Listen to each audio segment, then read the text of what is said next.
There is a lot of power in an email. Hey, I'm Scott Beck, CEO of Beck Tech and co-star of the Amazon Prime documentary Cybercrime. What am I talking about an email and the power of an email? Well, a couple of years ago, I think it was 3 years ago now, a prominent university in Canada got hit by a phishing email. Somebody had learned who one of their vendors were and pretended to be the vendor and said, hey, we've changed our banking account. Please now send your revenue or your payments to this new bank account. And they did. $11.4 million worth.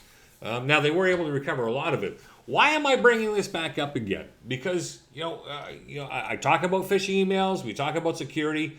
I just heard the most harrowing story from one of my IT accountability group members where someone was buying real estate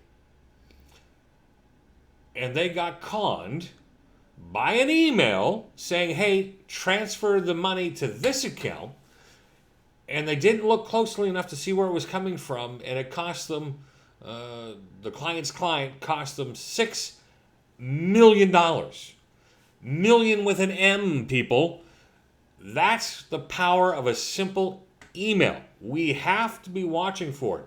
If someone's requesting your personal information, if they're trying to get a motion to make you to take part in it, if the spelling or grammar is off, or if there's links in there, I call it the REST test. Take a rest from scammers and see, is it requesting personal information? That could be a warning sign. Slow down, read closer, take a better look.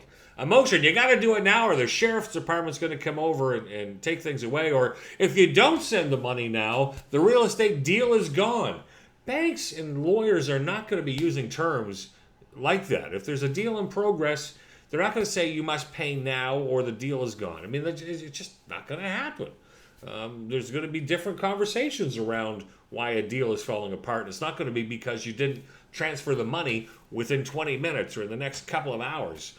Spelling or grammar. Listen, if it's coming from a big bank or a law firm or another large entity or the government, there's not going to be a ton load of spelling grammars.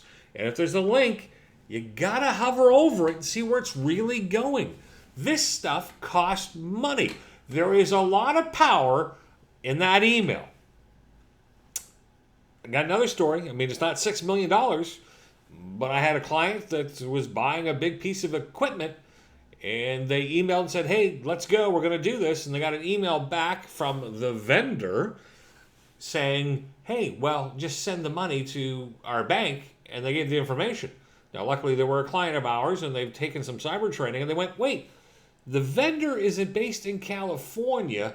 Why do they want me to send the bank funds to Hong Kong? This doesn't make sense to me.